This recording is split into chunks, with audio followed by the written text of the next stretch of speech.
Все, да? Ага. Здравствуйте, дорогие слушатели, учителя русского языка и литературы. Сегодня тема нашего совещания — итоговое сочинение как допуск к участию в ГИА. Ну, меня вы знаете, я сопредседатель Республиканского методического объединения учителей русского языка и литературы. У меня сегодня гостья присутствует, она сама представится. Уважаемые коллеги, добрый день. Позвольте представиться. Пайлитова Татьяна Николаевна, заместитель директора Центра развития образования город Сыктывкар, учитель 35-й школы. Наша с вами тема сегодняшнего совещания, такого, да, она была не случайной. Дело в том, что совсем недавно Министерство образования поручило задачу членам Республиканского метода объединения перепроверить итоговое сочинение, написанное в декабре прошлого года учащимися выпускных классов 11 классов. Нам было представлено 98, по-моему, работ, и 10 экспертов участвовали в перепроверке итоговых сочинений. И мы кратко на заседании РМУ я касалась уже этого вопроса, и нас попросили еще раз вернуться к нему, но уже не разговор о конкретных работах, о конкретных муниципалитетах, которые, значит, участвовали в перепроверке, а еще раз вернуться к вопросам, значит, проверки школьными комиссиями вот этих итоговых сочинений, для того, чтобы не получалось такой ситуации, когда сторонний эксперт, перепроверяя итоговое сочинение, считает, что завышена, так сказать, отметка за это сочинение, что, возможно, даже это сочинение идет на незачет. Разумеется,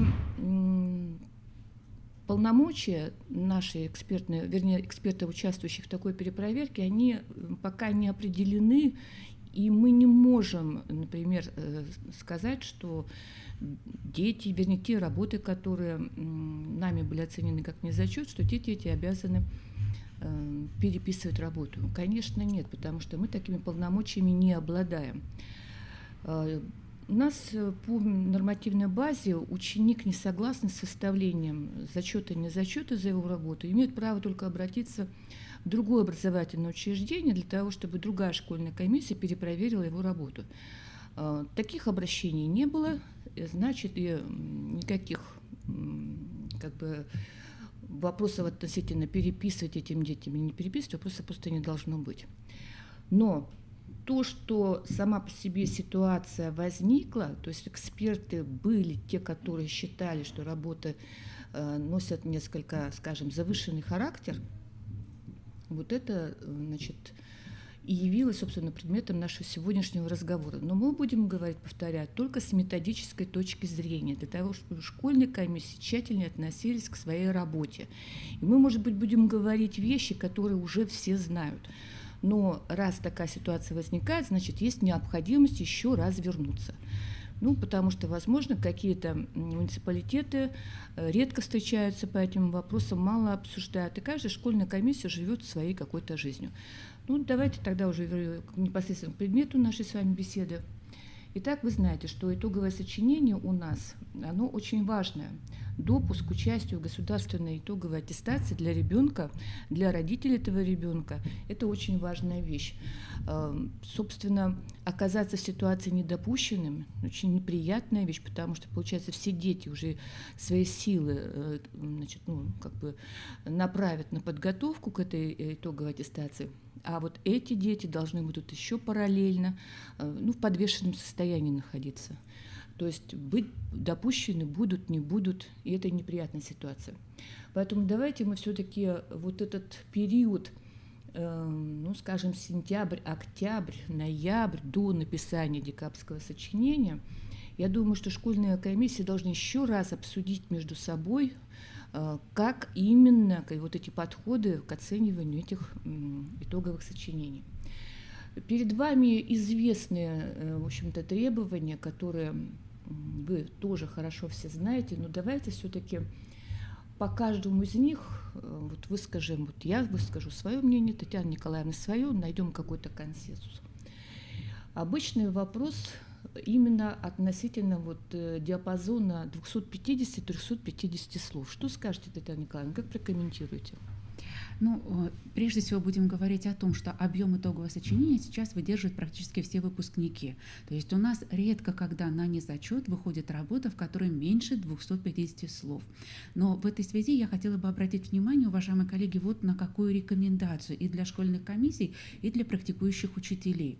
В эти 250 слов, как правило, входит очень маленький объем, который относится, собственно, к анализу литературных примеров. В большей степени объем сочинения ребята набирают за счет того, что делают несоразмерное вступление или несоразмерное заключение. И, собственно, сама работа с литературным аргументом очень часто ограничивается всего лишь 50 или 70 словами. И это тоже становится таким рассогласованием в школьных комиссиях, и, соответственно, сторонний эксперт тоже начинает задавать вопросы по поводу того, а почему здесь засчитаны литературные аргументы, если эти литературные аргументы никоим образом не раскрываются в работе и, более того, всего-навсего упоминаются.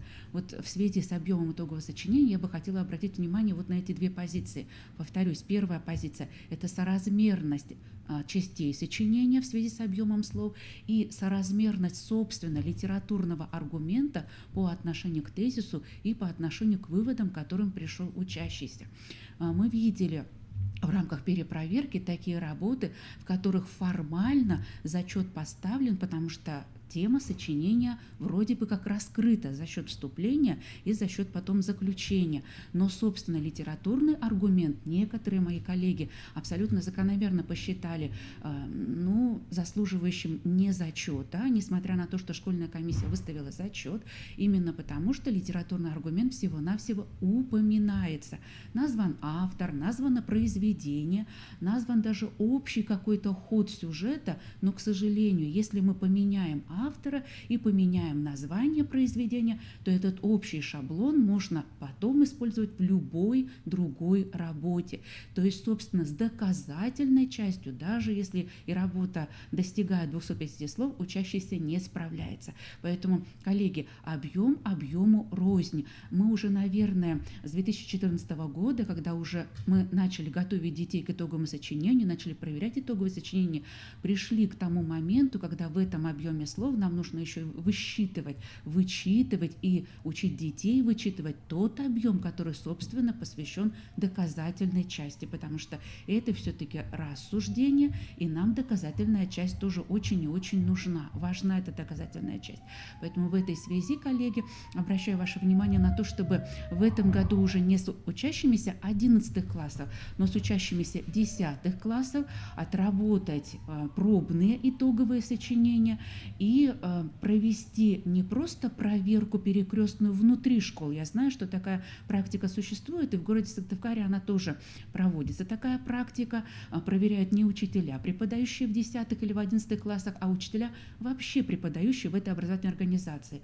Но я думаю, что вполне возможно проводить перекрестные проверки между образовательными организациями, и в этом смысле в муниципалитете нам, конечно, никто не мешает, никто не ограничивает наши полномочия, и мы как раз увидим то, как другие эксперты смотрят на те же проблемы, которые связаны с объемом итогов сочинения, но не по достижению количества слов.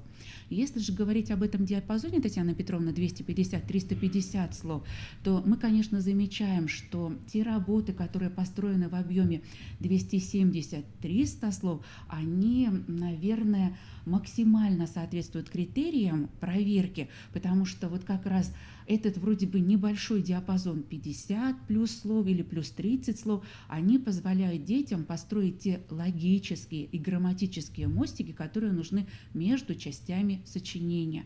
Поэтому, по всей видимости, нам не случайно указана эта рекомендуемая цифра 350 слов, поэтому, по всей видимости, мы будем двигаться вот в эту сторону в тот момент, когда уже сочинение, может быть, будет оцениваться по баллам, то есть дети будут получать не просто не зачет, а баллы. Это вот что касается первого требования, это объем итогового сочинения.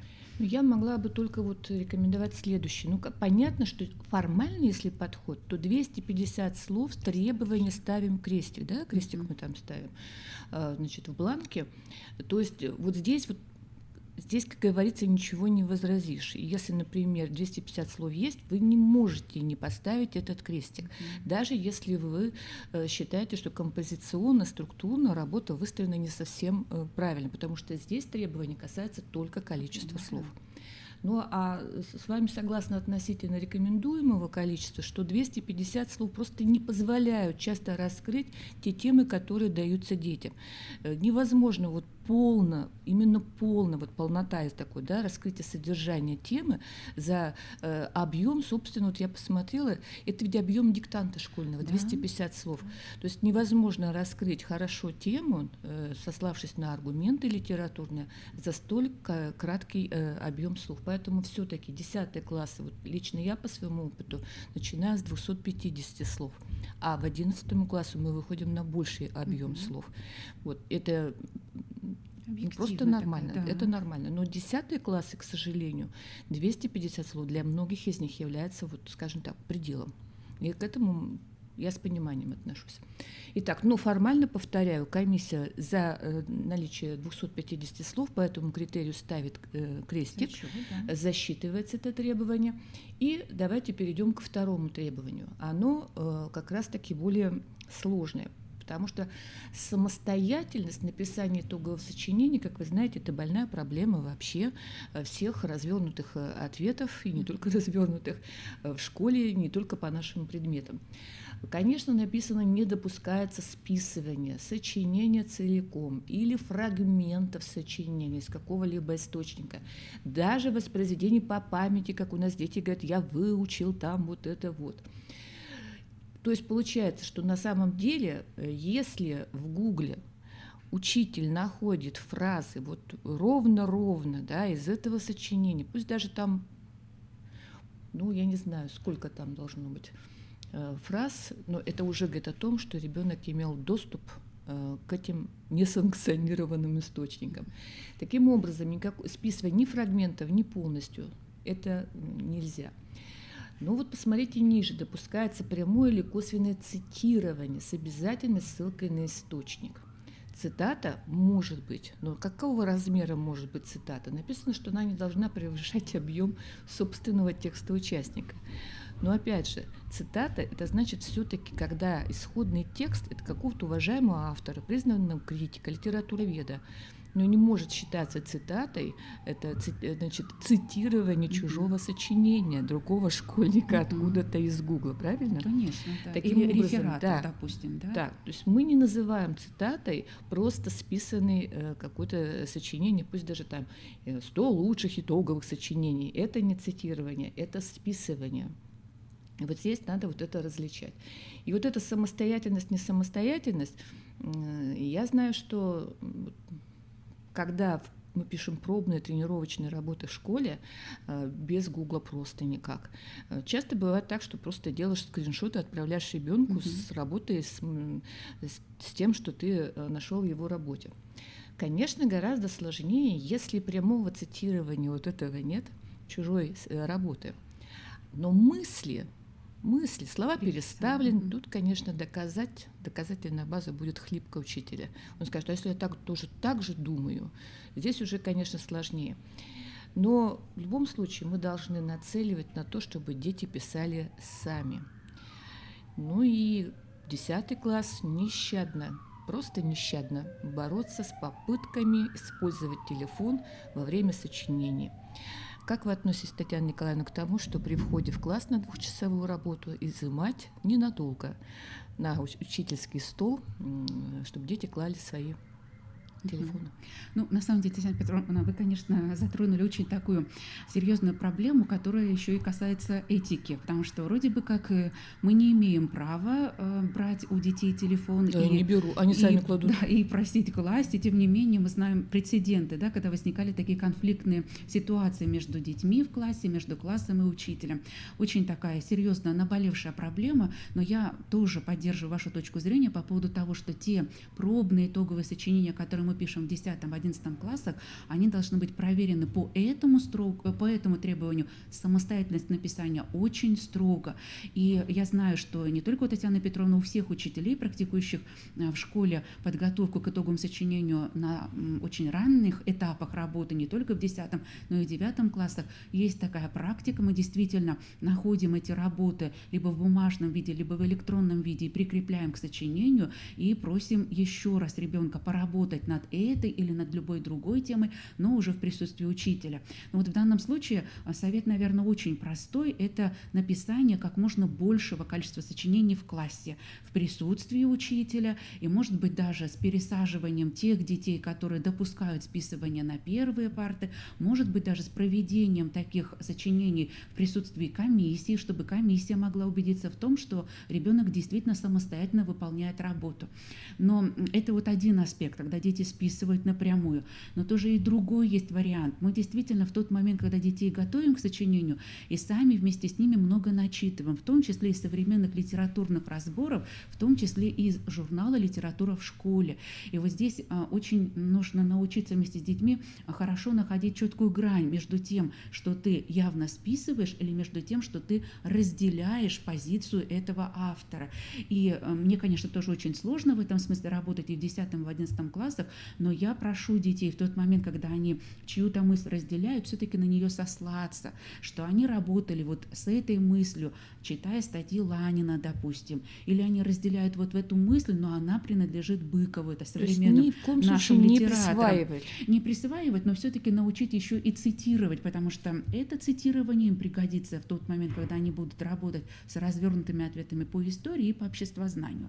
Поэтому вот эти две проблемы мы действительно стараемся решить, а уже самим комиссиям, школьным комиссиям, которые проверяют в 10, в 11 классах, еще раз повторимся, особенно пробные работы, к этому требованию относиться строго. И у нас с вами в методических рекомендациях есть эта цифра 40%. И я думаю, при пробных работах, в рамках этих работ, можно даже эту цифру понизить и вообще говорить о том, что есть фрагменты, тем более, что сочинения с 2014 года очень изменились. У нас сейчас практически нет сочинений, которые списаны полностью из одного источника. Дети научились компилировать, поэтому я думаю, что нужно совершенствовать свои навыки информационно-коммуникационные. И я думаю, что нужно такие работы возвращать прямо с указанием каждого абзаца, каждой строчки, где мы это нашли. Это все равно присвоенные мысли, не обработанные. Мне кажется, в тот момент, когда ребенок вступает в диалог с этим литератором, критиком, это одно дело. А когда и вовсе таких умений он не показывает, то это чистое списывание, все равно попытка соединить. Хотя Татьяна Петровна сейчас скажет, что дети очень разные. У нас дети разные, их и нужно всех готовить, но тем не менее мы говорим пока о пробных работах, поэтому в рамках пробных работ, может быть, советы давать такие. Я бы сказала так, в 10 классах дети очень недоверчиво относятся к возможностям учителя проверить самостоятельность работы. И поэтому они даже не понимают такой простой вещи, что когда ты проверяешь 20 с лишним работ сразу, то когда одна и та же мысль повторяется во всех работах, ты понимаешь, что они все воспользуются одним первым источником, который им попался в телефоне. И поэтому я говорю, вы понимаете, что вот уже вы все не зачет. Ну как же мы писали самостоятельно? А потом они, конечно, как говорится, совершенствуются, да, но в первое время они не могут поверить, что учитель будет проверять самостоятельность каждой работы. И стараются, конечно, перехитрить. Это очень неприятно, потому что, во-первых, отнимает массу времени для того, чтобы ты проведешь эти 2 часа, получается впустую. Не, моральный урок, конечно, есть, ты там выскажешь им все, что думаешь, но 2 часа улетели. Потом, конечно же, некоторые дети говорят, что у нас там будет в декабре больше времени, а здесь-то вы даете всего 2 часа. Я говорю, у меня и возможностей нет, но тяжело в учении, легко в бою. И, кстати, действительно, потом уже в декабре они пишут не все полное время, которое они научаются за эти 2 часа хорошую, вполне презентабельную работу написать, да, в полном объеме. Но, тем не менее, совет школьным комиссиям. Я думаю, что интернет сейчас хоть какой-нибудь слабенький, с небольшой скоростью, но есть в каждой школе, во всех муниципалитетах Республики Коми, все-таки не полениться и проверять через Яндекс поисковик, через Google, чтобы дети увидели, что вы вполне серьезно относитесь к требованию номер 2, и что на основании требования номер 2 вы можете не принять работу, как бы она ни была прекрасно написана. То есть вы так и говорите, работа не проверяется. Вот цитируйте им вот это вот то, что такое сочинение не проверяется по критериям оценивания. Это вот жесткость. Первые полгода 10 класса она очень хорошо расставляет все акценты в голове у детей. Тогда они понимают, не получится. Так? Итак, значит, первые 2 требования. И здесь не надо лениться. Слова подсчитываем, самостоятельность проверяем. Как бы не хотелось побыстрее со всем этим, но лучше вот 10 класс потрудиться на себя же, да, чтобы в 11 классе быть спокойными, что дети напишут. Кроме требований, вот вернее после требований, если работа соответствует требованиям, тогда мы переходим уже к критериям. Эти критерии тоже все ясны. Сейчас они, правда, ясны. Вы помните первый год? Да, было сложно разобраться. Да, было сложно разобраться, потому что у нас никогда не было критериального подхода на зачет. Мы привыкли вот по той системе, да, старой работать. Сейчас-то нам уже это все понятно. Ну, итак, здесь все знают, что критерии 1 и 2 являются основными, и работает принцип 2+1. То есть первые 2 обязательные, и 1 критерий из 3 оставшихся должен получить зачет. Вот тут, в принципе, вроде бы все понятно. Конечно же, у нас критерии настолько мягкие, я бы даже сказала, да, что первое время, мне помнится, вот мы ставили всем эти плюсики по всем 5 критериям. Но ведь прошло время, уже пришло осознание того, что все-таки работа должна быть качественной, немножко выше. Так? Все-таки недаром и вы говорите, я так думаю, что скоро на баллы перейдем. Да? И вот этот вот зачетный уровень надо поднимать уже. И поэтому и как бы требовательность к содержанию работ должна быть все-таки уже превышать вернее, то, что написано в содержании критериев. Вы согласны с этим? Ну, даже и само содержание, Татьяны Петровны, критериев, оно очень жесткое уже. Мне кажется, нам просто нужно вычитать, особенно по 3-му критерию, по которому мы сейчас с вами будем говорить, потому что большинство работ, которые были вынесены на перепроверку, они как раз страдали по 3-му вот этому критерию композиция и логика рассуждения.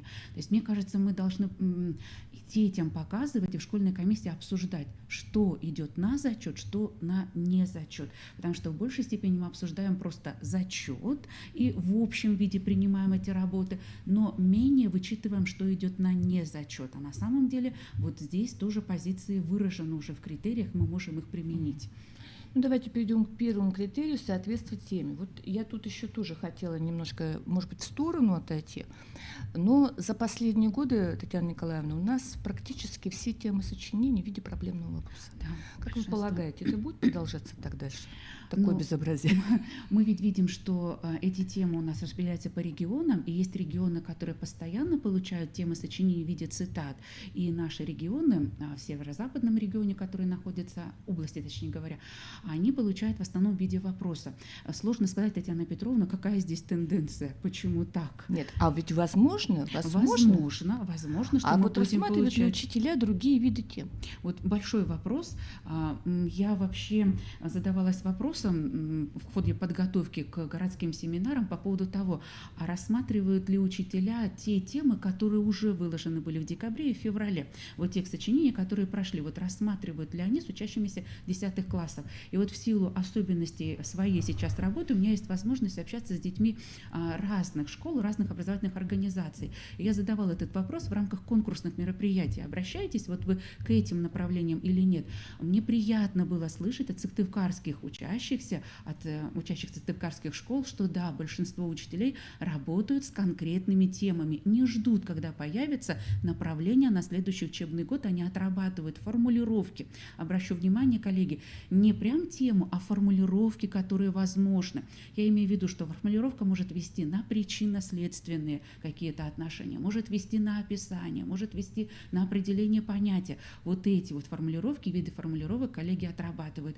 Но это вы говорите, когда вопрос. Когда вопрос, да, а вот слово, да, а дальше слова зависит. А как, дальше, почему, да. А дальше я хочу продолжить, в частности, потому что я и своим детям тоже предлагала, но предлагала посмотреть с точки зрения вот обществознания и истории. Я выбирала разного рода цитаты из обществознания, из курса обществознания, из курса истории, предлагала тоже поразмышлять и спрашивала, а вот учителя предлагают вам в таком ракурсе домашнее задание? Ну, конечно, слышала здесь больше отрицательных, нежели положительных ответов, поэтому обращаю внимание на то, что мы говорим уже с 2014 года, что подготовка к итогам сочинения – это не проблема учителя русского языка и литературы, это задача всего педагогического коллектива. Поэтому эти цитаты должны прийти не только в работу, практику учителя русского языка и литературы, но и в практику учителей, которые работают в 10-11 классах вообще. Потому что с цитатой работать сложнее, ее нужно перевести в плоскость вопроса, а если ребенок не научился это делать ни на обществознании, ни на истории, ни на русском языке, ни на литературе, ему сложно будет за полгода сориентироваться, потому что у нынешних 10-классников полгода, остается даже меньше. Сентябрь, октябрь, ноябрь. По сути, 3 месяца остается, чтобы привыкнуть к той теме, которая будет задана в виде цитаты. То есть это, да, проблема, которую, Татьяна Петровна, вы озвучиваете сейчас. Ну, я действительно детям говорю о возможных темах, какие могут быть, и говорю всегда, вот да, сейчас пока у нас проблемные вопросы. Но у нас всегда бывают такие неожиданности, когда ты можешь просто вот взять и столкнуться, что набор тем будет именно в виде цитаты или в виде тема, когда понятие заявлено, да, а тема милосердия, там еще чего-нибудь, и то дети, если они научены только писать на тему проблемного вопроса, они, пожалуй, не смогут, растеряются, потому что они не знают алгоритма действия, если встречается тема иначе сформулированная. Ну, из опыта своей работы я также вижу, что их затрудняет прежде всего понимание цитаты. То есть вот для того, чтобы перевести ее в плоскость вопроса, ее надо сначала понять. А для этого нужно просто и вот те понятия, которые употребляет автор, да, в этой цитате, потом вот связи, которые внутри цитаты, о чем он говорит, да, именно, может быть, какие-то проблемы, причинно-следственные какие-то вещи, да, рассматривать. То есть вот это затрудняет. И поэтому я думаю, что просто предупредить нужно учителей, что нужно во время 10 класса не сужать объем работы по написанию развернутых ответов и писать все виды сочинений. То есть можно сначала начинать с проблемных вопросов, потом работа с цитатами, а потом темы сочинений, это понятийные. Тем более, что 9 класс, 15.1, 15.2, 15.3, он уже готовит. Он уже готовит работу с понятиями, работу с цитатами. Да? Таким образом, вот эта нить, она должна быть продолжена. Вот. Другое дело, конечно, многие скажут, а зачем, не будет, все равно будет проблемный вопрос. Но дело в том, что мы всегда находимся в ситуации немножко подвешенности. Мы не можем знать, какого рода вопросы нам дадут на декабрьском сочинении. Здесь нельзя, вот гарантии у нас нет, правильно? То, что было все время так, это не значит, что так будет. Но все-таки давайте вернемся к критерию соответствия теме. Здесь у нас написано, и как бы вот проверка, когда вот уже вы говорите, перекрестная проверка, скажем, учителя одного класса, учитель другого класса, сомнительная с этой точки зрения работы, мы просто меняемся и вот жестко смотрим на работу соседа, да, и говоришь, вот, не зачет и все, вот хоть убей меня, вот не зачет. То есть мы стараемся быть очень предельно жесткими во благо, чтобы было, да. И вот у нас ведь так написано, что если не зачет ставится, если не соответствует теме, то есть спросили про одно, отвечено про другое, так? Не прослеживается конкретная цель высказывания. То есть написал много, непонятно, что хотел сказать. То есть вот коммуникативный замысел, он не обрисовался у ребенка, да? А во всех остальных случаях выставляется зачет. Вот я здесь думаю, что здесь нужен более обширный комментарий. То есть что значит соответствие теме? Вот если, предположим, вопрос проблемный, то это должен быть ответ на вопрос. Вот здесь другого варианта нет. Никакие какие-то пространные рассуждения не пойдут. Я обычно детям говорю, ты мне прочти, вот твоя работа, ты мне дай, где у тебя ответ. Вот вопрос, где ответ. Он пробегает вот это большое количество слов и не может найти ни одного предложения, которое явилось бы ответом на этот вопрос. Что можете сказать? Ну вот большая часть работ, которая приходит на перепроверку, в том числе и в РИЦОКа, она как раз вот приходит под этому критерию. Критерий номер 1 – соответствие теме. И, как правило, несоответствие теме мы выявляем в тех работах, в которых дети уходят только на осмысление понятий.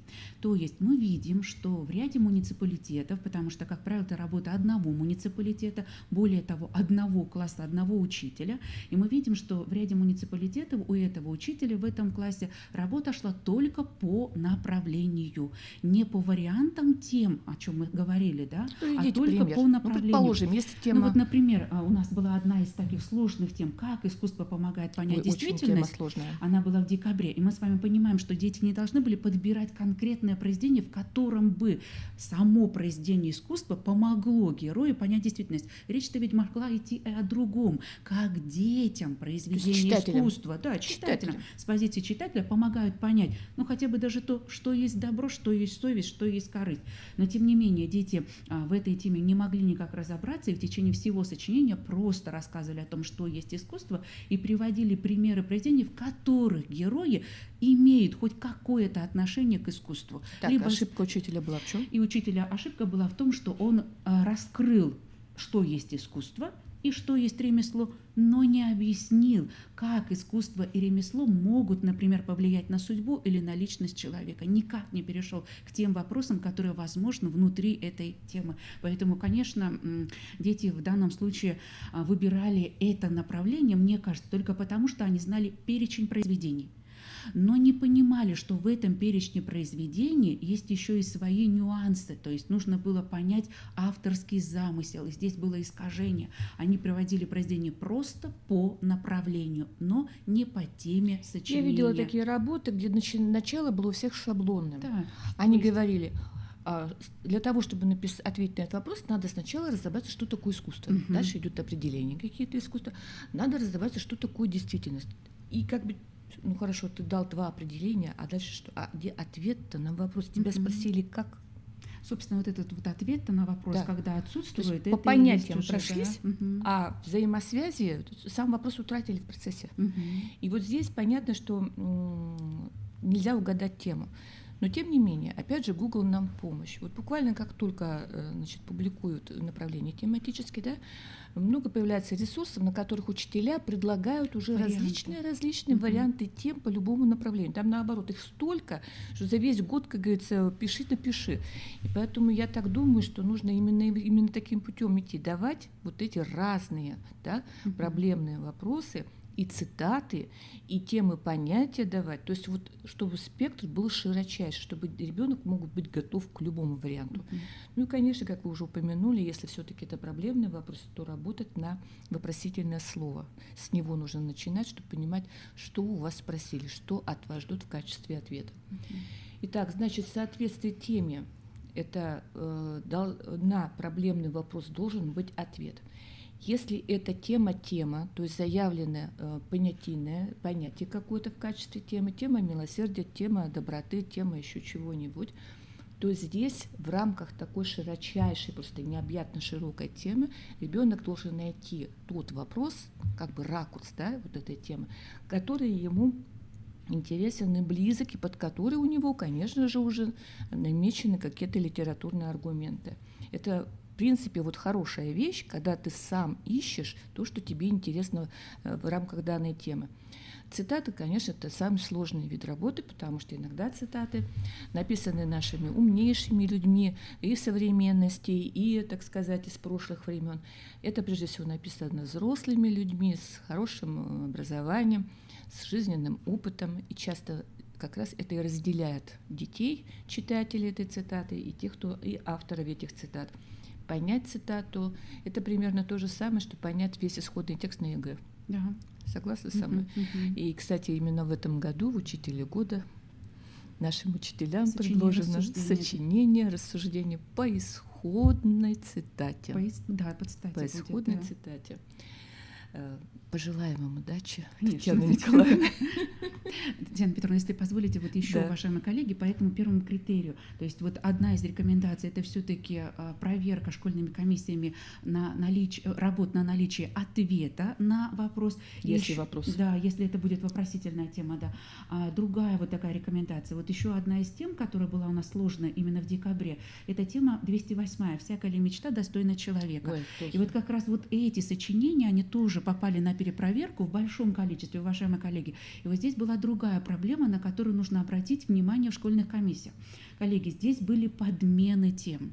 Дети подменяли тему, и некоторые делали это, очень... Несознательно, скорее всего. Да, скорее всего, что по подготовленным работам, но потом не могли выпутаться. И получалось, что они не столько отвечали на вопрос, всякая ли мечта достойна человеку, сколько говорили о том, о чем мечтает герой. И как перечень мечтаний вроде бы как сочинение написано, но тема не раскрыта. То есть вот это ключевое слово «достойно человека», «достойно героя», вот эта позиция никак не была раскрыта. Поэтому не только с точки зрения того направления, по направлению ли ребенок пишет сочинение, мы проверяем, но еще и с точки зрения того, вычитывает ли все вопросительные слова, которые есть в теме, сам ребенок, мы тоже сочинение должны проверить.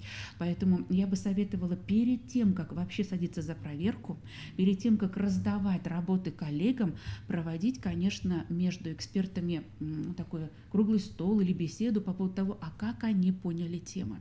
То есть сначала взрослые люди, учителя, прошу прощения за то, что употребила такое словосочетание, должны между собой обговорить, а как подросток мог бы по нашим педагогическим наблюдениям эту тему понять.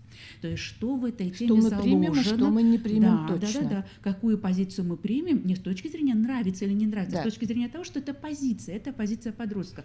Вот какую позицию мы будем принимать, а какая позиция будет явно ложной и уведет нас. Раскрытие темы, да? Вот не то, что позиция, а имеется в виду путь раскрытия, вот этой темы. И если он уходит, вроде бы и слово «мечта» есть, все мелькает, да. А ответа-то нет. Вот. И вот, кстати, вот опять же, извините, опять сейчас уйду в сторону.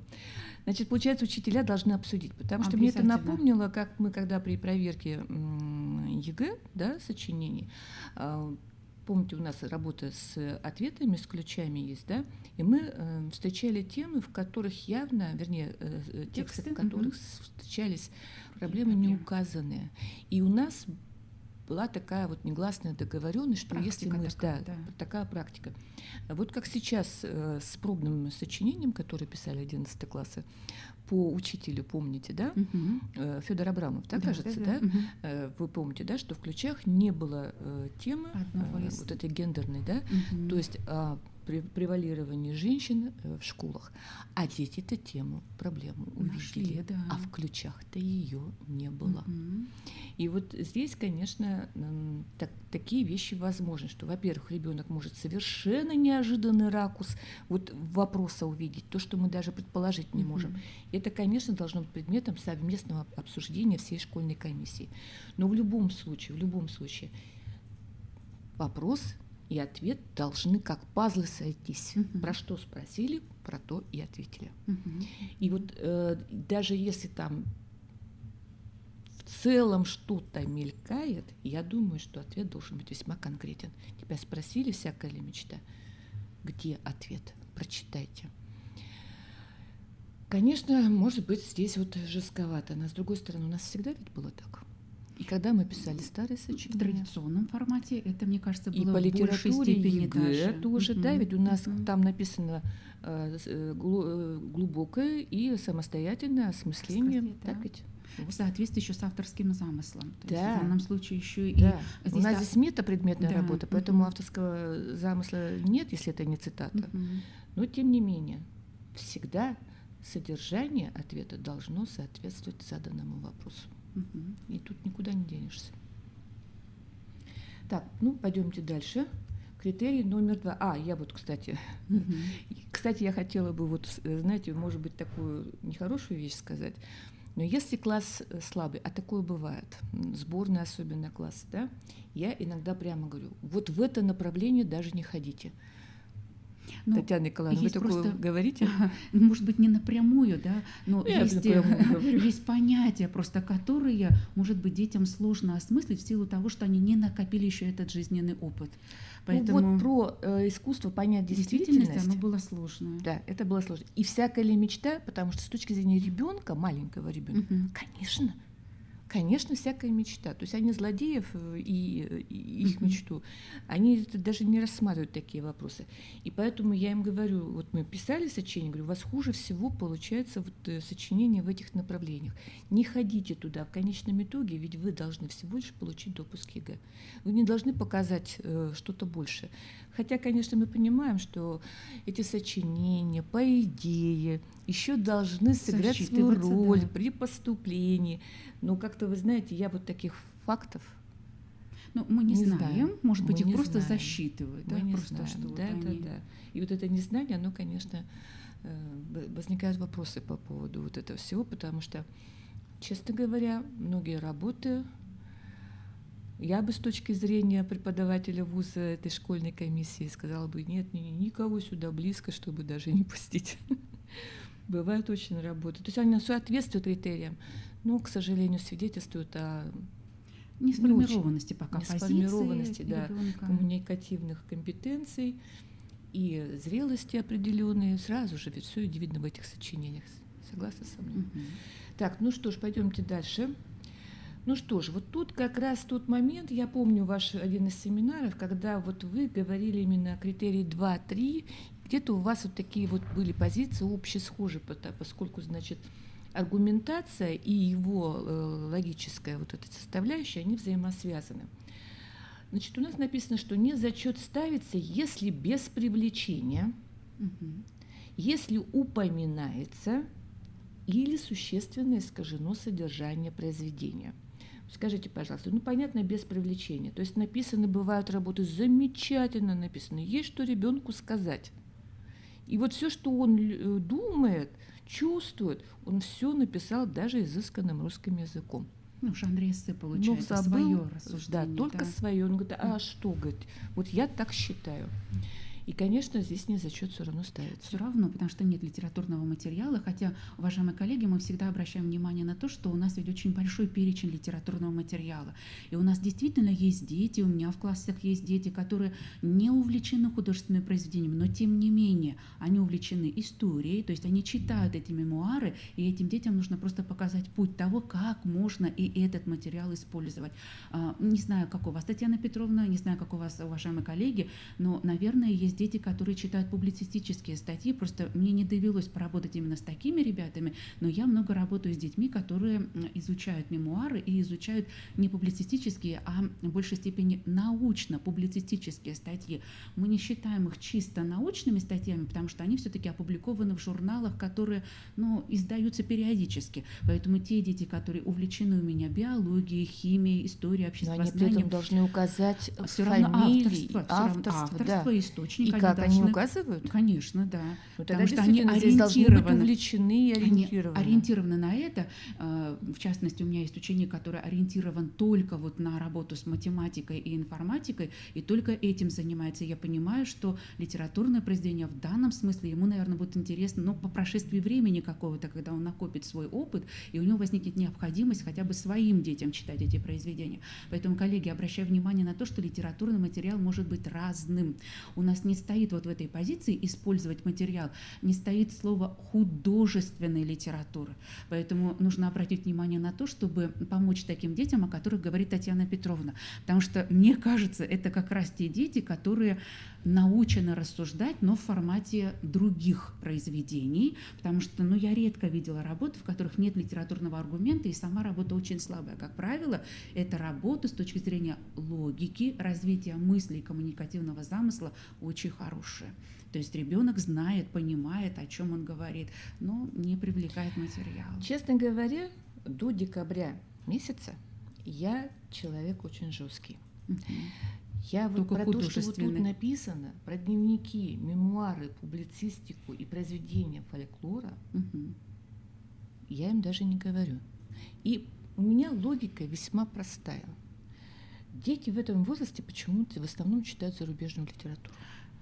И если я вот их сразу скажу, что можно любое произведение, Они классику вы не извините, прочитают. программа старшей школы по литературе, она улетит в сторону. Да. И поэтому я их всегда ограничиваю. И учителя, можете закидать меня чем-нибудь, я не знаю, но я всегда ограничиваю и говорю только русская литература. Но у меня свой интерес. Я хочу, чтобы... Мы Иногда читаем. даже ограничиваю авторами. Вот за 10 класс что пройдено, вот только, а иногда только на вот эти темы, вот на этом авторе. И я, в принципе, имею право, потому что у меня же не все сочинения в формате итогового, Мгм. правильно? Вот, и поэтому, в общем-то, я ограничиваю детей, и, может быть, я не права, но в декабре я им разрешаю вот все остальное, и, как ни странно, они пишут все на зарубежной литературе. Все равно Да? ориентируются. Или Мгм. пишут на таких произведениях, о которых я даже не слыхала, и, кстати, проверять школьные комиссии затем весьма сложно. Я вот люблю приводить пример, как у меня один класс практически весь написал сочинение на основе одного произведения, которое я так и не прочитала. Это «За 50 дней до моей смерти» называется. Мгм. И что это такое за сочинение, и что это за произведение, понимаете, да? Мгм. И поэтому я все-таки считаю, что пускай классика, она везде нас вывезет, везде нужна. Ну, а, конечно, вот такая увлеченность публицистикой. Публицистика должна быть хорошая, крупных авторов, да. Это не просто, извините меня, прочитал это где-то в средствах массовой информации, да, безвестных каких-то авторов.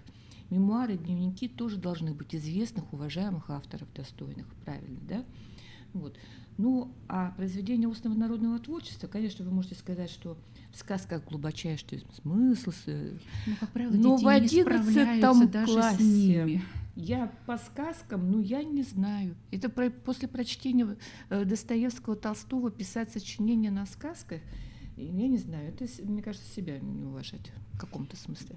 Ну, может быть, потому что интерпретация, как правило, не очень-то устраивает, Не потому что глубокая. это она очень поверхностная. Да. Более того, она настолько поверхностная, что как будто бы сам учащийся не различает, где грань между добром и злом, если уж об этом говорить. Поэтому тоже с осторожностью к произведениям устного народного творчества очень А отношусь. давайте вот посмотрим вот этот еще момент, свой путь использования литературного материала. Помните, как вот первые годы у нас дети просто пересказывали? Просто пересказывали, Что да. делаем с пересказом? Но в данном случае мы ведь с вами не видим жесткого ограничения по поводу того, что пересказа не может быть. Более того, если мы будем говорить о втором критерии в ЕГЭ, то ведь у нас там тоже возможны элементы пересказа, но потом уже с оценкой, с пояснением.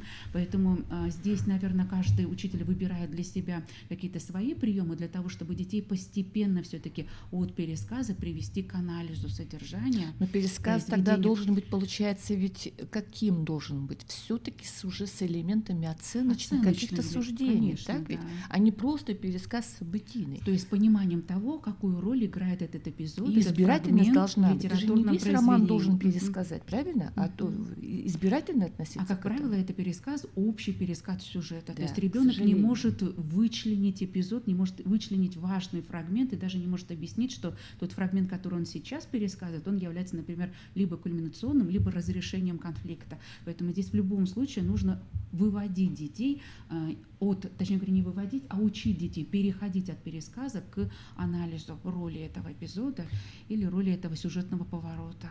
Ну, в любом случае, сам пересказ может ли служить аргументацией к какой-либо суждению? Это вот ведь все просто пересказал, и вот пересказ. так делать не надо. Мгм.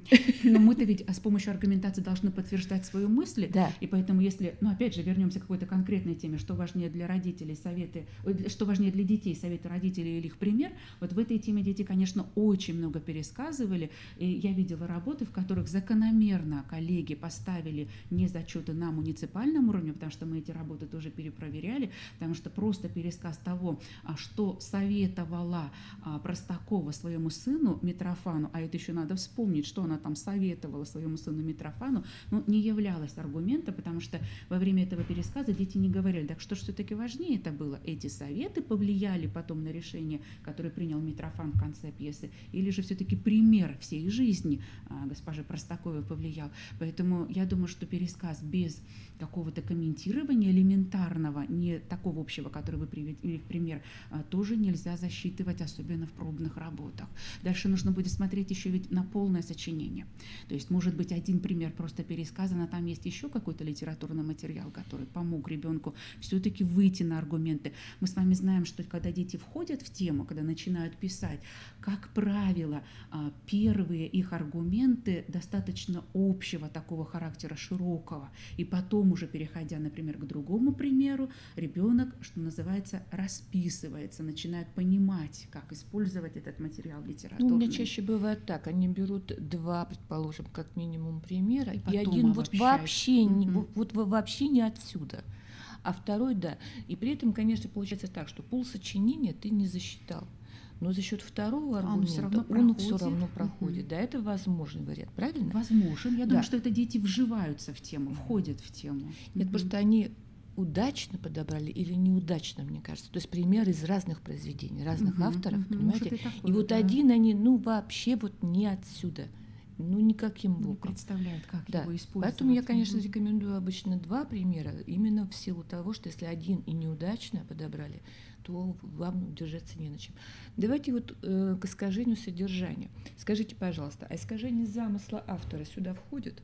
Я думаю, что да, потому что, ну, например, теме 305, почему великодушие свидетельствует о внутренней силе человека, но в этом году мы видели много сочинений, в которых дети искажали замысел романа «Преступление и наказание» и приписывали все великодушные свойства, которые только возможны, Родиону Раскольникову. Хотя мы с вами понимаем, что к осознанию этой своей внутренней силы, вообще к осознанию того, что у него есть зачатки великодушия, есть эти ростки в душе, Родион Раскольников даже в эпилоге-то еще и сознательно не пришел. И это Никакого преступления я не и вижу. не совершал, и раскаяния, главное, Да. это у меня нет. Поэтому я думаю, что это существенное искажение образа героя, тех черт характера, которые были внесены. И в этом смысле такой литературный аргумент не может быть засчитан. Хотя опять остановлюсь, за счет ведь второго литературного аргумента, как правило, такие работы засчитываются. Поэтому нужно обращать на них внимание в рамках подготовки и говорить детям, что если бы только один этот литературный пример, то, к сожалению, работа не была бы засчитана, потому что мы замысел автора искажаем. То есть речь идет, конечно, все-таки об этом. рекомендовать нужно учителям, чтобы они и детям сказали, что лучше всего два разных, да, ну или пусть из одного произведения, но из разных как бы частей романа, произведения, да, то есть какой-то, может быть, неудачно будет привлечен, а какой-то удачно. Ну вот еще хотела сказать, ну, вот, честно говоря, вот темы этого года, вот сложные. Были, И вот да. как раз-таки понятие великодушия, как я поняла, дети вообще, во-первых, оно отсутствует в их словарном лексиконе. И они вообще не понимают, что такое великодушие. Для них великодушие и доброта – это одно Одно и и то же. то же. Великодушие и помощь одно и то же. Да. Великодушие и внимание Да. это одно и то же. Да. Просто великодушие и забота это тоже одно и то же. А то, что это, ну, в самом хорошем смысле слова, сумма качеств, очень серьезных качеств личности. И не случайно здесь еще, видите, второй корень душа. Это и душа должна быть зрела. Это детям действительно, ну, не подвластно было понять эту тему. Но мне пришлось, например, очень много работать над понятием равнодушие, Малодушие. малодушие, и только потом тихонько, осторожно к великодушию. И вот приводила примеры и говорила, это великодушие? Нет, это доброта. А вот все-таки различие великодушия. Все-таки мы пришли, что великодушие к тому пришли, что это умение все-таки прощать человеку, который тебе принес зло. Вот для этого нужна великая душа. Держать Просто это слово. бабушку перевести через дорогу – это не великодушие. И вот на простых каких-то жизненных примерах, на литературных примерах мы вот разбирались. Заячий тулупчик отдал из великодушия или потому, что маловат стал и так далее. То есть, вот, понимаете, вот здесь вот эти тонкости, а когда их потом разбирать, как не сейчас, в 10-11 классе, правильно? Ведь в конечном итоге работают с понятиями, получается, обществознание, преподаватели обществознания, и мы, а больше никто. Но вот в обществознании я обращалась вот к их рабочей программе учителя обществознания. Если слушатели, может быть, нас услышат, могут нас и поправить, но я увидела вот эти понятия, которые у нас используются в итоговом сочинении в 5-6 классах. То есть это вводный курс, и понятно, что в том возрасте дети пока еще не способны осознать их глубину, их серьезность этих понятий, поэтому что-то нам важно делать вместе для того, чтобы возвращаться к этим понятиям в курсе 9, 10, 11 класса. Вы очень важную тему затрагиваете о том, что все-таки сочинение, да, как умение вообще строить связно развернутое, да, высказывание некое, это метапредметный навык, который касается не только учителя русского языка и литературы. И это должны писать и не только учителя, это и биология, и география, это любой предмет. Но почему-то все ограничено на нас с вами, вот еще, может быть, обществоведов. Сейчас еще коснулось каким-то образом учителей иностранных языков, потому что у них тоже есть развернутый ответ, и у них, конечно же, обнаруживается прежде всего, Татьяна Николаевна, непонимание того, что такое рассуждение, сочинение, работа с понятиями. То есть почему это получается так, я полагаю, что именно в вузах их коммуникативной компетенции не обучают. То есть умение писать сочинения, вот все остальные предметы, вот, значит, у них и просто в программах нет. Может быть, в программах Скорее подготовки всего, в имеется программах в виду учителей? подготовки профессиональной нет. И поэтому они не знают. И таким образом получается, что мы одни бьемся вот здесь, да, за это, а остальные предметники школы, они нам не помогают. Ну, в этом смысле ведь сложно, конечно, но возможно, наверное, организовать работу внутри образовательной организации, потому что посмотрите, что у нас сейчас А стало... на город? И на город тоже, Татьяна Петровна, принимается такое предложение. Но вот смотрите, коллеги, что сейчас происходит в рамках итогового собеседования. Мы ведь все-таки выявили тот круг учителей, которые способны, простите меня вот за эту терминологию, но проводить интервью. Ведь в первые пробные разы и в прошлом году мы видели, насколько тяжело самим учителям вступать в коммуникацию. Они сами боялись задавать вопросы и боялись уточнять. Поэтому, может быть, эту практику мы действительно продолжим, потому что в этом году мы накопили очень хороший аудиоматериал, который показывали и собеседникам, и экзаменаторам, экспертам, и видели то, насколько мы продвинулись и в этом вопросе тоже. То есть у нас появились учителя, которые готовы вести собеседование с точки зрения своей коммуникативной готовности. Значит, и здесь нам необходимо будет поработать с тем, чтобы у нас появились учителя, которые готовы и в рамках истории обществознания задавать такие вопросы, давать такие задания для того, чтобы показать детям, опять же, если возвращаться вот к первому нашему критерию, и говорить на уроке обществознания, что вот эту публицистическую статью вы можете использовать в этом литературном направлении. Я так думаю, что вот необходимость курсов по умению написать сочинение, вообще развернутый ответ да, на вопрос, вот по любому вопросу, любой школьной дисциплины, это нужно собирать предметников всех. Понимаете? То есть обществовед, биолог, географ сидят вместе и учатся писать сочинения и вступать в коммуникацию. Вот мне кажется, уже сколько можно говорить о метапредметных вот этих навыках, так, а не расширять уже уровень дополнительной профессиональной подготовки, чтобы вот уже такие курсы проводить. Мне кажется, вот уже назрела необходимость. Иначе у нас сейчас вот учителя иностранного языка выйдут единый государственный экзамен, да, и дальше больше будет. Поэтому уже превентивную какую-то профилактическую работу, я думаю, надо проводить с молодыми, особенно учителями, вот сажать, и пусть пишут сочинения, пусть коммуницируют между собой в диалоге, монологи пусть говорят на различные темы, потому что я думаю, что и те методисты, которые готовят учителей к конкурсам, я думаю, сталкиваются с такими проблемами.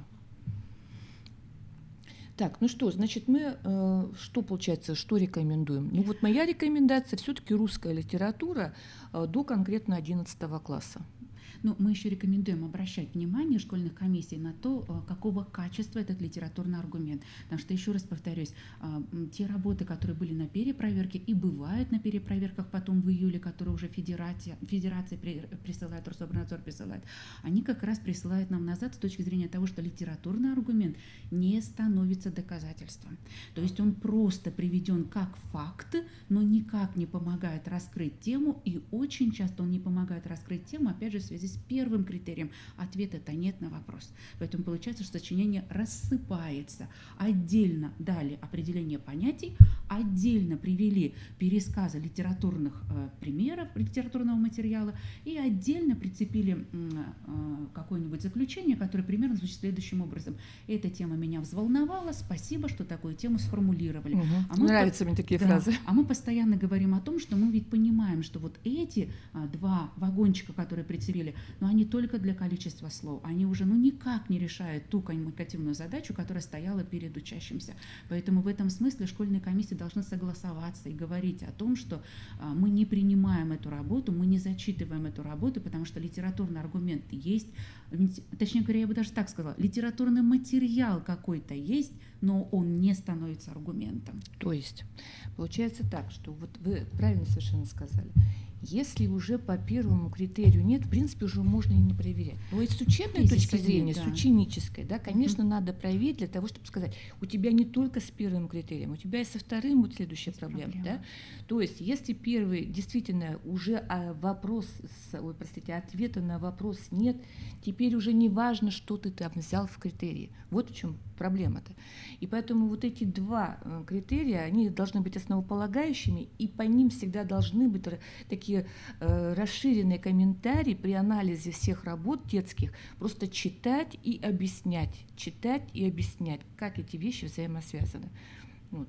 И поэтому, значит, относительно искажения содержания произведений – это не только фактологическая сторона, когда перепутаны имена, даты, там, эпизоды, последовательность эпизодов, но все-таки и авторский замысел. Когда из произведения выносят нечто такое, чего близко там в этом произведении не было.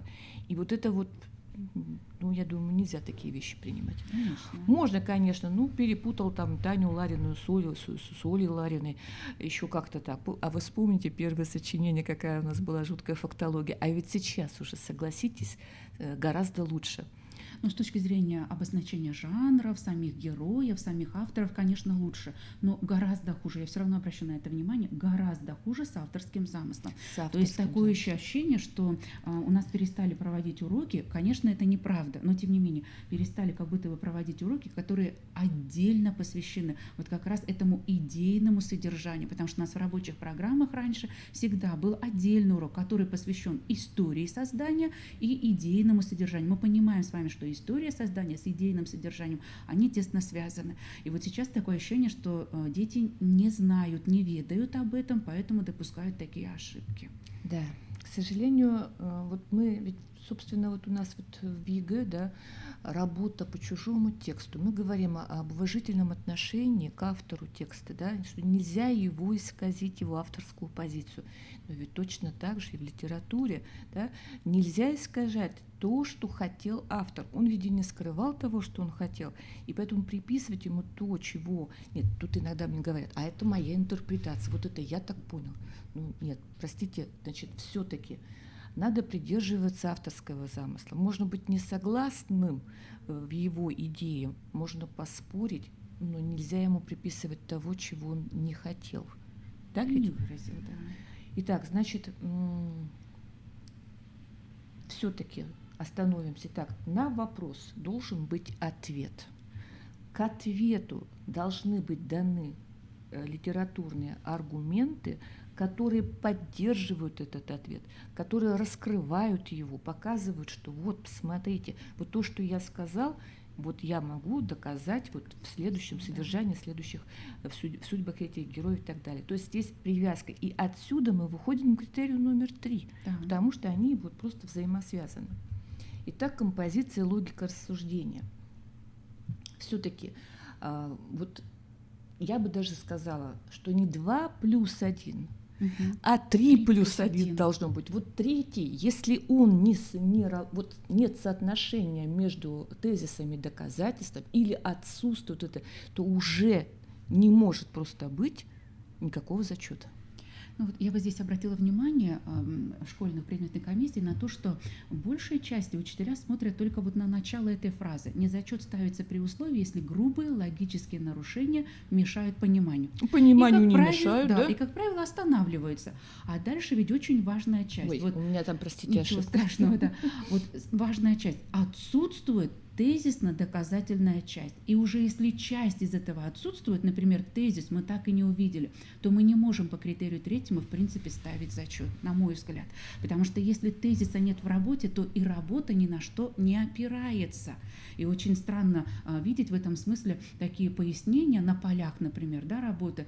Аргумент засчитан, ну, значит, все-таки тема раскрыта, и мы здесь и видим как будто бы тезис, а на самом деле тезиса мы не видим. Вот на перепроверке большая часть работ не была зачтена, поэтому к третьему критерию, потому что в работах нет Я тезиса. вообще не очень понимаю, зачем вот этот критерий номер 2 и 3 вот не схлопнуты вместе. Да, разведены как да, будто бы, да. Да, и получается, что учитель так, ну, формально есть литературный отдельно по аргумент. критериям Да. идет, и А то, что не это единая соединяет. работа, цельная работа, и здесь ведь нельзя, вот это есть, а вместе никак не связаны. Вот здесь как раз вот этот критерий 3, он очень важен. Он скрепляет первое и второе, если первое и второе существуют формально, а третьего нет, то какой тут может быть зачет? Вот если так вот. Ну вот формально. То есть если формально первый критерий проверили, формально второй проверили и дошли до третьего, и уж третий автоматически ставят. А на самом деле, мне кажется, с него надо начинать. Возможно, есть тезисно-доказательная часть. То есть я могу выделить в работе тезис, пресловутый ответ на вопрос. Я вижу, что к этому тезису подобраны доказательства или хотя бы одно доказательство, потому что его достаточно. И оно является именно доказательством. Доказательством является, да. И потом уже могу оценивать работу в целом. То есть мне кажется, эти три критерия нужно разбирать вместе, не по отдельности, иначе формальный подход по критериям у нас. нет.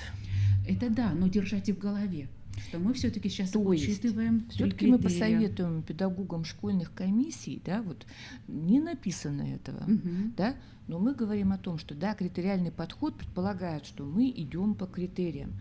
Но все-таки это цельная работа, сочинение, так ведь? И здесь вот нельзя взять и отчленить. Вот тут соответствие, вот тут аргументация, а вот тут логика. Это вместе все. И если не взаимосвязаны первый, второй критерий, то значит и третьего там не может быть. И вот именно здесь, когда вот эксперт проверяет, он как раз прежде всего на это все смотрит. Меньше он смотрит на грамотность, понимая, что это не обязательно, да, может не быть. Речевые ошибки, если действительно не затрудняют пониманию, тоже. Но вот эти три первые критерия, по-моему, это обязательно должны быть 3 плюса, и не формальных 3 плюса, а настоящих 3 плюса. То есть это единство смысловое. Все абсолютно служит одной идее. Вот написал ответ, да, на вопрос, и вот все нацелено на убеждение тебя, читателя, в том, что ты вот так вот думаешь. И поэтому тезисно-доказательная часть весьма важна. Она не должна рассматриваться формально. Ну что-то же есть, вот аргумент есть. Не так. Надо смотреть на внутреннюю логику.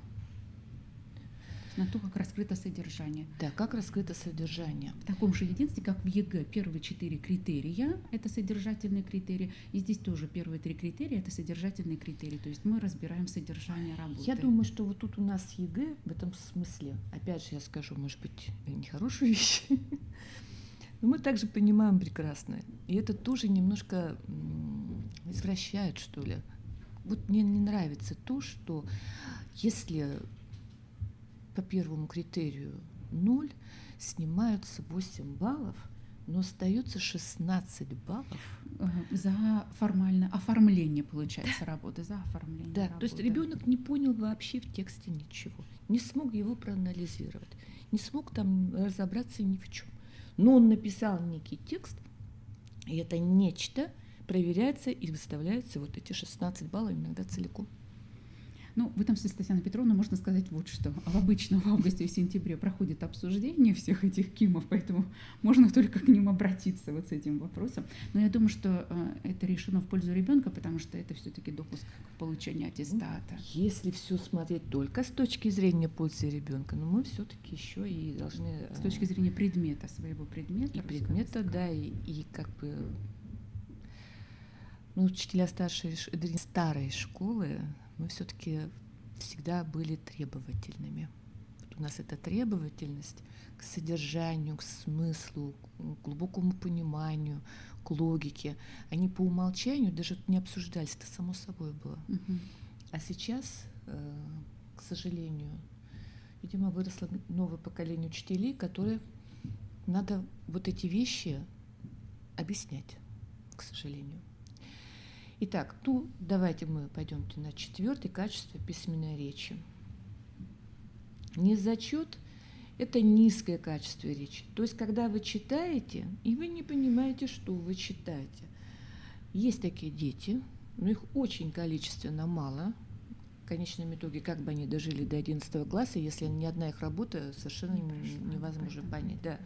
И поэтому я думаю, что здесь подчеркивание красным, как мы обычно, волнистой линии, выведение на поля речевых конкретных ошибок, которые имеют собственное название. Вот. Но я думаю, что вот по критерию С4 стоит плюс, то, собственно, это говорит о том, что такая средненькая, нормальная работа. Есть, конечно, какие-то погрешности в речевом оформлении работы, но, скорее всего, вряд ли, что там уж совсем, как говорится, низкое качество. Поэтому я не встречала, честно говоря, работ с низким этим качеством. Ну, может быть, только если дети, нет, совершенно почти таких детей не стало, мне кажется. Может быть, я не права. Изменились сочинения, и учителя накопили опыт, и мне кажется, здесь еще, может быть, срабатывает тот факт, что многочисленные эти речевые ошибки и в итоговом сочинении, и в ОГЭ, и в ЕГЭ выносятся в том числе и на семинары муниципальные, и на учебы, которые вот сейчас прошли у республиканской предметных комиссий. Поэтому, может быть, это в каком-то смысле помогает, а может быть, и не используется в работе. Но если вообще учитель много пишет с детьми сочинений, эффект все-таки должен какой-то получиться, правильно? Если он постоянно подчеркивает, объясняет, почему так не ошибки, да. Я думаю, что все-таки количество сочинений в течение года раньше строго было определено 3 домашних, 3 классных сочинения. Сейчас это нет никаких норм относительно количества сочинений. Я, например, бессовестным образом этим пользуюсь. Неделю. Да, мне практически каждая пара, когда у меня, это сочинение. Вот. Пусть пишут, потому что больше нигде не пишут, ни на каких других предметах у меня такое ощущение. Вот. Ничего. Поэтому я думаю, что количество здесь это как раз тот случай, когда перейдет в качество. Так, и критерий 5 – грамотность. Как считаете ошибки? В каком смысле как? То есть смотрите. Эти 100 слов очень сложно понять. То ли эти 100 слов первые 100 слов, то ли это те в середине, которые это слов. И мы нигде не можем найти конкретную методическую рекомендацию все-таки. Я делаю так. По общей 250 сумме, слов – это 12-13 ошибок, правильно? Да. Значит, если у ребенка 300 слов, мы просто берем, умножаем 5 на 3, разрешается 15 ошибок, причем грамматических, орфографических и пунктуационных. Речевые были в предыдущем критерии, да? И те, которые вынесены на поля. Согласны? Да. Те, которые вынесены на поля. У нас здесь нет таких разъяснений, как в ЕГЭ, например, как расценивать повторяющиеся пунктуационные ошибки. Здесь можете комментарии Повторяющихся пунктуационных нет. У нас ведь только грубые, однотипные, повторяющиеся по орфографическим 23 ноября 2018 года были внесены в методические рекомендации. По пунктуационным у нас тоже разъяснений ведь так и не появилось, только по орфографическим. Вот. И что тогда получается? Что каждая пунктуационная ошибка считается отдельно, даже если она повторяющаяся. Грамматические ошибки, они не повторяются обычно. Орфографические, значит, понятие однотипности есть. Есть понятия не грубые, однотипные и повторяющиеся. То есть в методических рекомендациях это было внесено в прошлом году. До прошлого года у нас не было такого комментария, а в прошлом году он появился. Так, может быть, назовете вслух, что за приказ?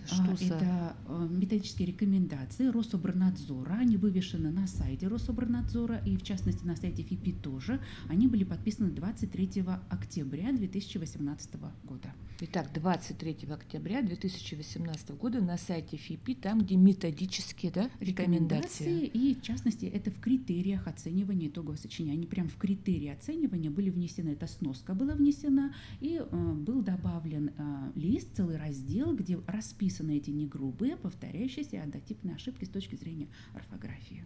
Значит, школьная комиссия должна их тоже рассмотреть, распечатать, с детьми проработать, какие ошибки, значит, будут считаться, какие нет, чтобы не было недопонимания какого-то при постановке. Да. Скажите, пожалуйста, вот тут еще такой у меня вопрос. Мы пишем сочинение в формате итогового, то есть я так и называю, да, вид работы сочинение в формате итогового. И понятно, что он оценивается в декабре на зачет, не зачет. Рекомендуете ли вы выставлять отметки в течение вот этих года 10 класса, отметки за такие виды работы?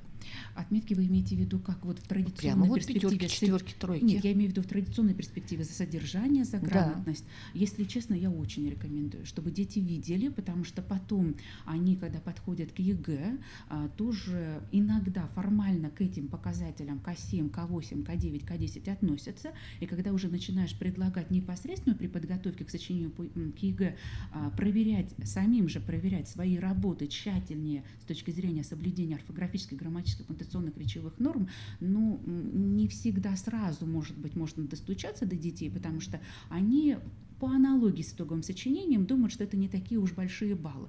А на самом деле, если мы прибавим 3 плюс 3 плюс 2 плюс 2, у нас получается полноценные 10 баллов, которые ученик может получить по этим критериям. Поэтому я бы рекомендовала оценивать в традиционном формате содержание отдельно, грамотность тоже отдельно, чтобы дети понимали, на какие баллы они выходят. Ну, то есть, чтобы вот просто объяснить, что да, в декабре вы не получите отметку. Это только зачет или не зачет и допуск ГИА. Но вы пишете в течение вот этого года сочинение по этим требованиям, то есть вот эти все требования, все эти критерии, да, вот. Но получается, что здесь должна быть какая-то оценочная база в рабочей программе учителя, да, шкала какая-то, да. Можно воспользоваться, кстати, вот той вузовской шкалой. Там, правда, есть такой критерий оригинальности. Есть там критерий оригинальности. Есть оригинальность. Но там и фактические ведь ошибки тоже посчитаны конкретно. Да. И можно потом перевод в школьную шкалу. И, в общем-то, это, наверное, даже будет лучше. То есть не надо писать с детьми сочинениями и потом ничего им не выставлять. Может быть, только первое полугодие 10 класса, когда эти работы являются обучающего характера, вот там можно вообще ничего не ставить, да? Все только для того, чтобы потренироваться. А во второй половине года уже так и сказать, что будут отметки ставиться. Потому что вы же понимаете, что все-таки критерии, которые раньше были, 2004 года, да и 98 года, да, проверки сочинений, да, еще старые, они все-таки не вполне, ну, как бы весьма общо соприкасаются. Поэтому здесь, конечно, шкалирование школа может сама придумать, да, как именно перевести вот эти критерии в баллы. Но я полагаю, что это должно быть непременно в рабочих программах.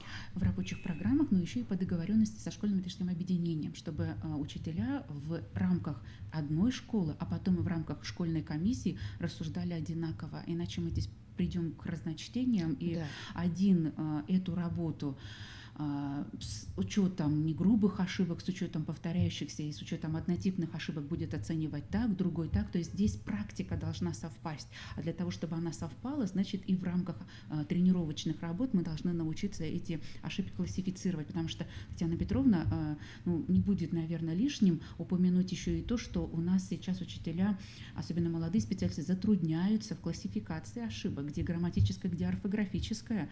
Поэтому и на это в школьных комиссиях нужно обратить внимание, потому что такие работы по этому критерию сейчас нам не были представлены, но они очень часто появляются в июле, после того, как уже будет подведен итог, и эти работы будут соотнесены с работами ЕГЭ. То есть там будет видно, где школьная комиссия завысила явно, поставила зачет, а потом учащийся приходит на ЕГЭ, и ну, не может он за 3 месяца утратить все свои грамматические навыки, но это как-то, наверное, невозможно. Кстати, вот то, что вы упомянули, молодые учителя, все-таки, я полагаю, сейчас уже у нас идет смена вот состава возрастного, да, учителей. Вот, и поэтому, например, вот, как говорится, старая гвардия, то, что я называю, да, она еще позиции пока крепко держит, но она постепенно уходит, вымывается, так, И поэтому вот как раз задача школьной комиссии, и не только школьной комиссии, конечно, предметного методического объединения, обсуждать вопросы, даже те, которые кажутся нам с вами... Прозрачными, как Да, бы, да? да. То есть действительно и разделение ошибок, да, вот просто вот, может быть, не было это в дополнительной или в профессиональной программе вуза того, который закончил, да, ребенок. Вот я вам уже рассказывала, да, как я была на экзамене, значит, где принимала, значит, государственные экзамены у учителей, имеющих квалификацию английский язык, литература. И я говорю, простите, а русский язык, получается, вы не изучали? То есть вы пойдете работать в школу, преподавать литературу, но при этом без базы русского языка. Да, И какая литература да. Более без того, русского скорее языка? всего, вам скажут, а что это только литература, а кто у нас русский ты будешь вести? И поэтому в 5 классе Вот, дадут и возможно, русский. что вот такие вот, казалось бы, уже вот по умолчанию всем известные должны быть вещи для филологов, возможно, являются такими лакунами в образовании нынешних филологов. И поэтому эти вещи, я думаю, не стыдиться тут нечего, надо просто разъяснять и виды ошибок. И вот то, о чем мы сегодня с вами проговорили подробно, казалось бы, вот все ясно, и все равно еще раз подробно. И чтобы при перекрестной проверке учитель соседнего класса сказал: боже мой, какие у тебя замечательные дети, я согласен абсолютно со всеми работами. И вот это, я думаю, было бы очень хорошо. И здесь жесткость была бы только будет на пользу, я думаю, да, то есть не надо закрывать глаза на какие-то вещи. Все-таки целый 10 класс и 3 месяца в 11 классе — это достаточный период для того, чтобы научить детей писать сочинения на зачет. Ну что, наверное, все у нас с вами на сегодня. Татьяна Николаевна, спасибо за то, что вы всегда так откликаетесь на все мои просьбы и всегда готовы. И есть вам что рассказать. Спасибо. Да. До следующей встречи, тем более, что у нас в этом году будет серия вебинаров с адресной, значит, поддержкой для школ, опять же, муниципалитетов, далеких от Сыктывкара, и по темам, которые будут очень тоже важны. Это и составление, проектирование рабочих программ, и оценочных материалов для промежуточной аттестации. И поэтому я заранее прошу вас откликнуться, если есть такая надобность, потому что у нас, вы понимаете, что проблемы с рабочими программами, с оценочными материалами возникают ведь не столько у педагогов, сколько, скорее всего, у заместителей директоров. Администрации, да. Потому что, значит, и в основной образовательной программе, так ведь? Есть трудности, Вот. да. И поэтому вот мне, например, нужна поддержка человека, который мог бы обратиться к заместителям директоров и поддержать меня в разговоре о том, как должна быть написана основная образовательная программа. Я ожидаю вашего прибытия на эти вебинары. Татьяна Петровна, с большим удовольствием. Татьяна Петровна, может быть, вопросы, да, есть какие-то? Есть вопросы? Ну тогда всем спасибо, кто нас смотрит, кто нас слушает. Вопросов нет? Ну ладно. Спасибо. Спасибо за уважаемые внимание. коллеги.